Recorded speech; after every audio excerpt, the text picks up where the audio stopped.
go into back mount escapes and a whole section that I've been working on that'll go a bit deeper than I did even in the 40 plus DVD series.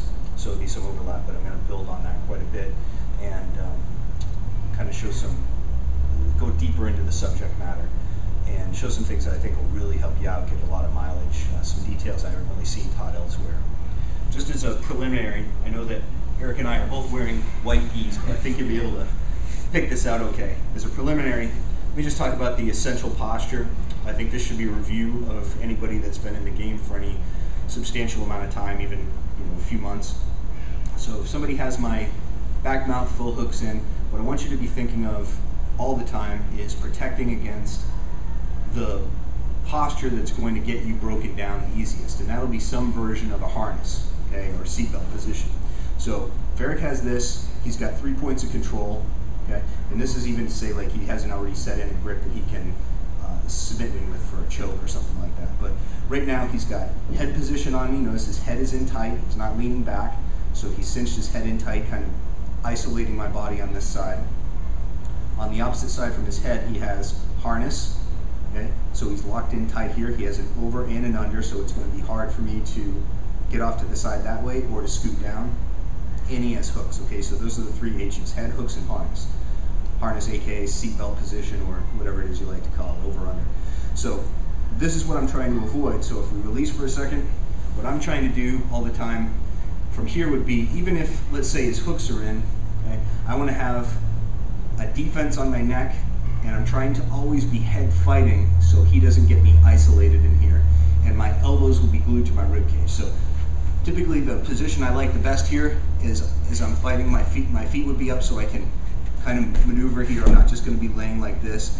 Is an X position. You can also do, we call like the home alone position here, so my hands are actually covering my neck in either of those. My elbows stay isolated so he can't dig underneath them, get in between my rib cage and my arm. Okay, and then sometimes you can also do this position. I would recommend never doing this one because somebody can actually do a tricep lock on you. Yeah, I won't go into that so much, but sometimes you'll see this too, where my arm's kind of up here, bicep against the ear. I'm kind of in here fighting, covering.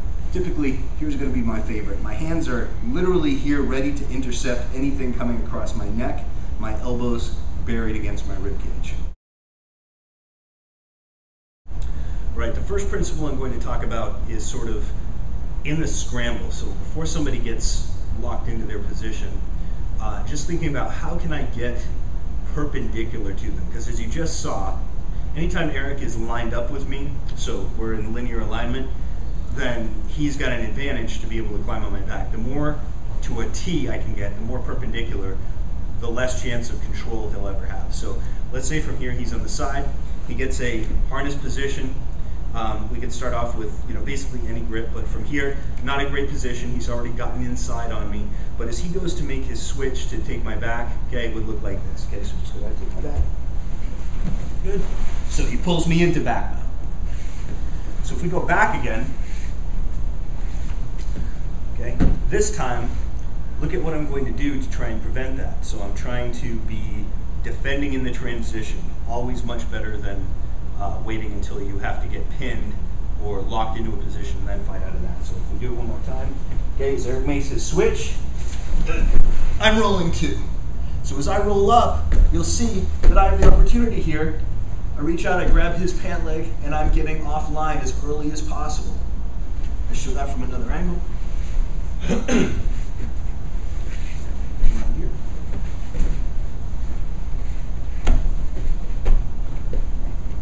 Here, Eric rolls.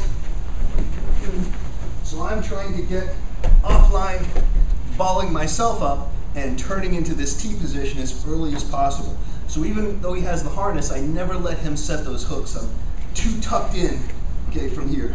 And then I'll come down and land at any point. Okay, another example.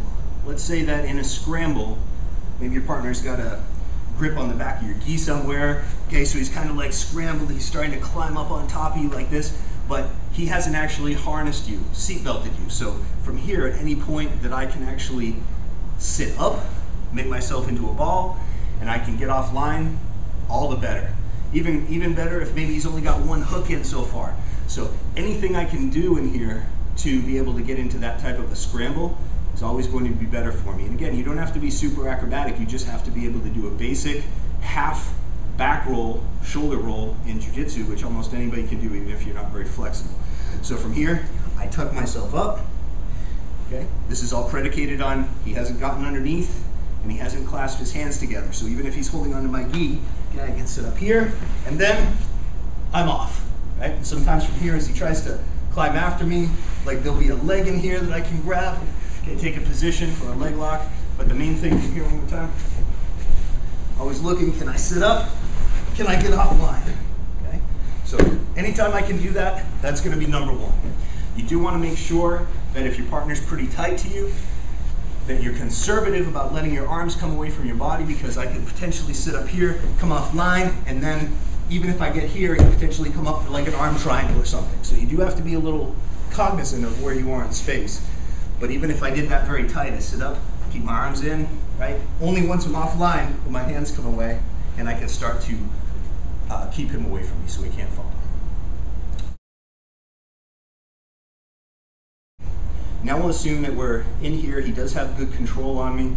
And first let me just show you, before he gets the seatbelt position, where I would want to be going. I'll talk about a couple of the important details. Okay, so he wants head, harness, and hips. First thing I want to do by defending the harness position is head fight. So my feet are on the mat, so I have a little bit of movement in here, a little bit of drive. So I want to head fight with him. And right now, I'm going to go, like, pretend that he's already got a harness. So I'm assuming that I would have to go that way, right? Right now, obviously, my head can just go this way, but that's because he's not really holding on tight. So I'm going to head fight. You can't be too gentle about this, okay? I'm going to head fight, and now once I get offline here, I've got two primary energies I need to do. Okay, so one is hip rotation, because I want to make sure I don't stop here. It's one of the common mistakes, until I get my head and shoulders on the mat with weight on them. Okay, so from here, I'm going to scoot off. Okay, so there's the rotation. I scoot off from here. Okay, as soon as I'm in this position, I shouldn't be vulnerable to any type of choke. So I know that his default will probably be to come up and mount me. So as soon as I get this position, my nearest hand to his leg will come up and police right inside that knee. Okay, now I'm in pretty good shape. This one can still be in here just to fight a little bit. Now, because he's oriented with his leg right near my hip, it may be a little bit of a fight. You know, it may already be here like this. So here's a very important detail. When I said one of those things that isn't taught a lot. So as I get here, I'm going to keep my hips up, feet on the floor, head down, and I'm going to shoulder walk.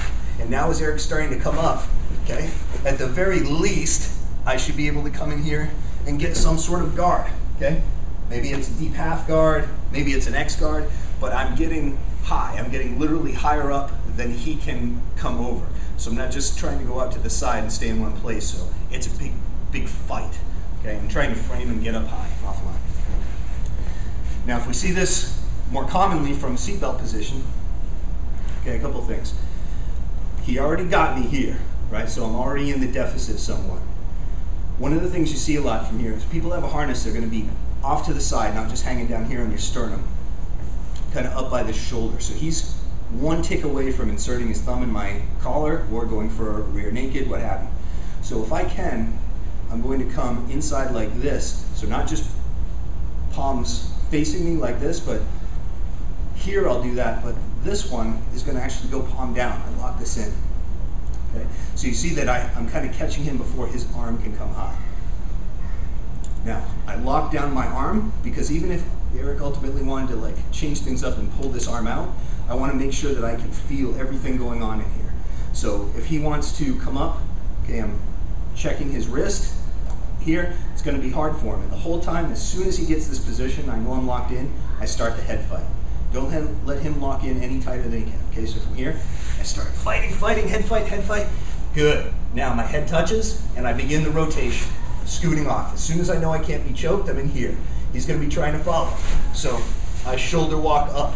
Ideally, once I get offline from here, I can steer him, especially with a gi, until I can slide up on top of him. If that doesn't happen, then I just need to fight for at least a guard. Okay, so intercepting here, chin down, start that head fight. Okay, now this is the bicep side. He would always like to keep me neutral or on this side. So his head keeps me from coming across to the open part, and this is into the choke. Okay, I always want a head fight to the other side. So from here I'm fighting, good. Feet on the mat, start my rotation. Right now I'm safe, can't get choked. Okay, so I police this, he starts climbing up on top, okay, shoulder walk. So if I can't escape all the way up, I'm getting here like this, good, that's it, X guard. Or from here, good, coming into deep half. Whatever it is that it fits your game, we're all set to go from there. Okay, real quickly, I'm going to go into a variation here. Everything I just said will hold true. Sometime if your partner already has this grip in, now it's a problem because just by virtue of me holding down won't help me if he reaches down, grabs that pant leg, starts to turn the corner, and goes into bow and arrow choke. Probably the #1 best choke from the back, bar none. So effective, so easy to do, so powerful. So he gets this in, okay? You gotta feel it out. Am I already escaping or does he have it? And he's got his head here, so while I'm head fighting, I got a little issue. So the grip I'm going to show you isn't the best for defending against like a rear naked type of pressure, but if this is in, it will help me out. So what I'm actually going to do is come up here, grab high on the lapel, okay, so it's gi specific attack versus gi specific defense. I grab here, okay, I grab, and now I'm torquing this offline. So even though he might be able to start to fight and change things up into a rear naked, I'm going to be moving quickly in here, but what this does is it defends him if you try and go for bow and arrow. Good, try and get offline, yeah. See, it's opening up this space over here that he wants to take away with his gi grip. So as I do this, okay, let's go center again. Here, I head fight. Okay, get this to the mat. Right now, can't be choked. Up. Go through the whole process again. All right, now from here, I start my escape, but Eric's going to know this pressure, he's recognizing it. So preemptively, he's going to take the foot on this side, put it on the mat just momentarily, and scoot his hips into that space as he pulls me back, because he wants me on this side, right? So as I start to move from here, okay, brings me back to the other side, okay? I only want to have to escape onto that side if it's last ditch. I'd really prefer not to because it's going to be a big battle and he's got a lot of offense there. So from here, he did a little intercept move by putting his foot down and moving his hips in the space I was trying to escape to. I'm going to intercept his interception by, as he starts to scoot me over, plant my feet and drive up and across at a diagonal to try and escape. This is sort of back to that perpendicular, not quite perpendicular, but it's that same principle of getting offline as much as I can possibly do at any given moment, okay? So I start to move in this direction, he intercepts. As he pulls me over, okay, from here, I scoop my legs, and now I drive back. As soon as my shoulders, head touches, I'm back here. Okay, he can take whatever grip he wants. Good, I'm scooting off. Coming back on top again. And ultimately, as your options get narrowed down by his movement, his counter offense, okay, from here, sometimes you have to make some concessions. So I start to move offline, he intercepts. Pulls me over, I try and jump back, okay? But it's not happening. Okay, he's intercepting, see what he's doing? He's kind of catching me here with his foot. Now I have no option but to roll in the direction I don't really want to go, okay? So let's just change our angle here for a second. Just back here. All right, so try that again. So I'm moving offline, okay? I try and go, he intercepts, can't do it, okay? So from right here, I have to go with his hook, right? Now what I'm going to do, watch very carefully, is bring my knee close to my chest. So I'm gonna make myself a ball, right? So even though I have to go to the bad side here, as I do so, I'm coming up very tight with this knee. Now what happens is he's going to do what as I start to turtle? He's going to follow me. And as he goes to follow me, okay, I'm right back into moving him offline. Okay, so I'll show that again. I start to go this way, he intercepts, I go to drive, but he stops me. So this time I come knee close to my chest over here. So when Eric starts to come up on top from here, right, I go into this position. I keep my knee so tight from here that I'm already either pulling half guard, okay, if he unlocks his hands, for instance, okay, so he's just trying to like base on top of me for mount, okay, I'm pulling half guard, and now from here, I'm back into my guard game again. If he keeps the harness, and I roll through, go ahead. If he keeps the harness, as I come in here, now I'm back into my original get up high and drive his knee away from me.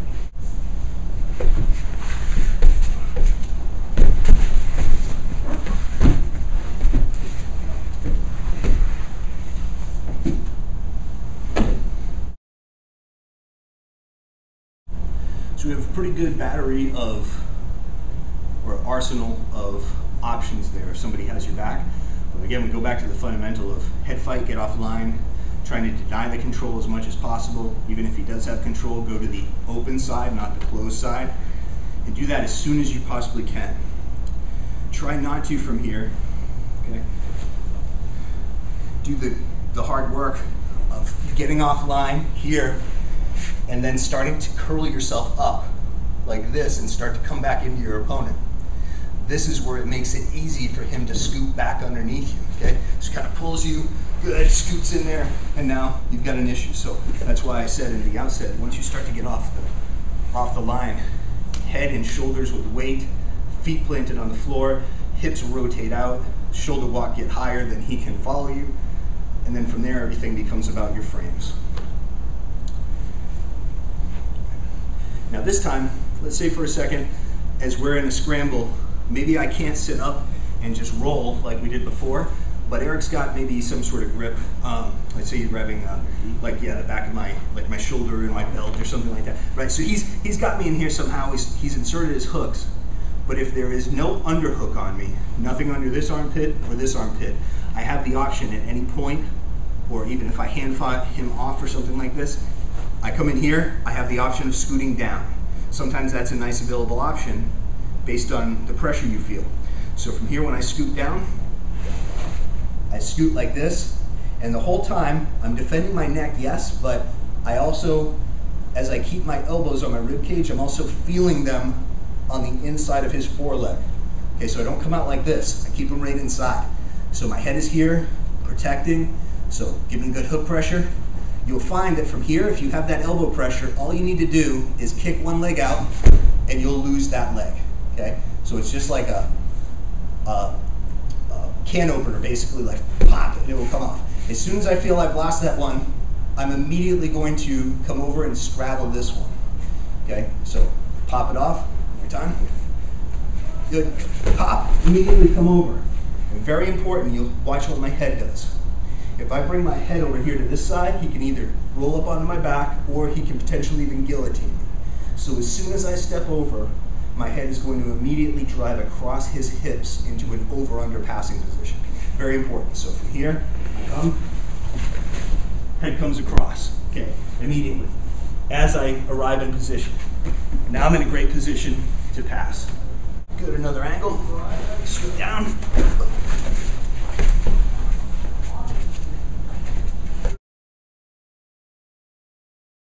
A lot of you are familiar in here. Actually, let me do one more.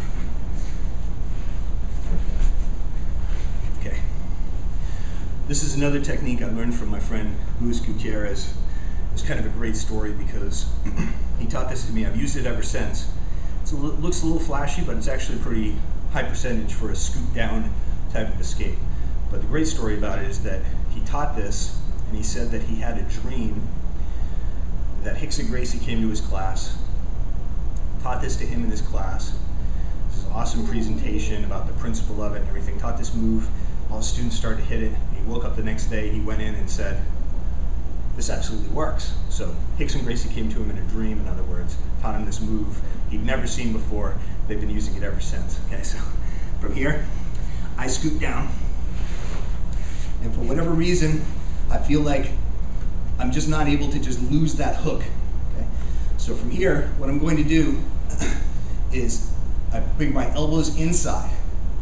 Now, once my elbows both come inside, not just one, because I don't want to get reverse triangled here, both elbows come inside, okay? From here, I'm actually going to come underneath, and I'm going to grab, okay? No gi, you can do this. With a gi, you can just get whatever grip you can on the pants, and I push straight up, okay? As I push straight up, I'm going to guide Eric's knees together, and I'm going to come up and encircle with my own legs.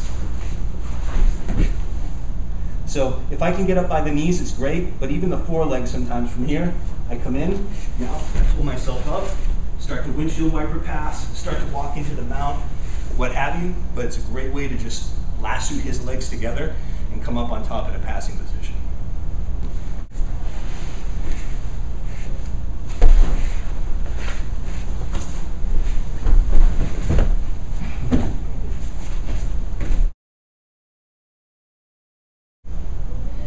This last one is more of a trick of the trade to throw in there once you have disciplined yourself to get the proper fundamentals we talked about first all along.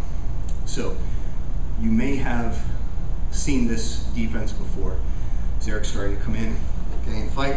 If I can intercept one of these grips, I come, lever up here, okay, so I get a little shoulder locking action almost on his arm, pass this to the side, and now I'm driving up into that armpit. And from here, okay, is where I would start to come up on top of him, either for the pass or potentially looking for Bravo chokes and things like that. Show that in the 40 plus DVDs. I'm not going to go into that right now. But by that same principle, you'd be surprised at how many times I've hit this. If you just go on your knees for a second.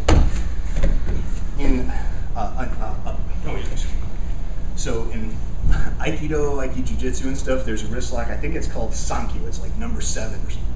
And I have the hand like this.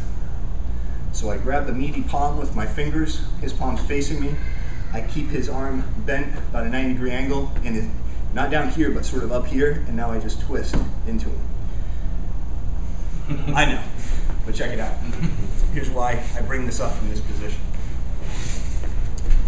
If I have our initial elbows in position here, sometimes what happens, he's coming in and I intercept. Now, once I get this, if he only has one hand available and it isn't already attached to a lapel or something like that, like for a turning the corner type of choke, bow and arrow choke. So if I'm defending here, then as this one comes in, I intercept, look. Now I go 2-on-1. So I'm just sandwiching my palm to his palm, fingers in here, so my other palm to the back, and I just hold it here like I'm holding a samurai sword. Now, very similar to this principle, okay, we're in here fighting. Eric's trying to do something, good. He's now starting to get a little preoccupied. So from here, what I'm going to do is, as we fight, I'm going to bring my knee up and free one side. Okay, so I've got my elbow here. Okay, he's holding on, he's battling here a little bit. See, I'm head fighting. So I bring my knee in, push this up, and now as soon as I feel this is free on the same side as this is trapped, look at what I do. I turn towards him again, and I come up. Okay, so right here. Come up like this. I'm holding this right on my forehead. Okay, keep moving. Good. Turn into him, it just torques that choke right up. At the very least, I don't get attached to the wrist lock. At the very least, I use this as leverage. Like I hold his wrist hostage until I get in a position where I can escape the back control. Okay, so let me come back in again. So my axis fighting. Good, comes in, hand fighting, up, got it. Now from here, okay, I'm fighting in here, good. Once I feel this is free, I come up. Notice my elbows stay in, I don't want to give up any space. Now, let's say Eric's going crazy here. He's really trying to fight. Good. So now I come out, I let go of the wrist lock and I pass. But it was the reaction, the defense to that, the response that I made him give me that led to the escape. So whether you get the submission or not is secondary. You're out of that position, and it keeps you very safe.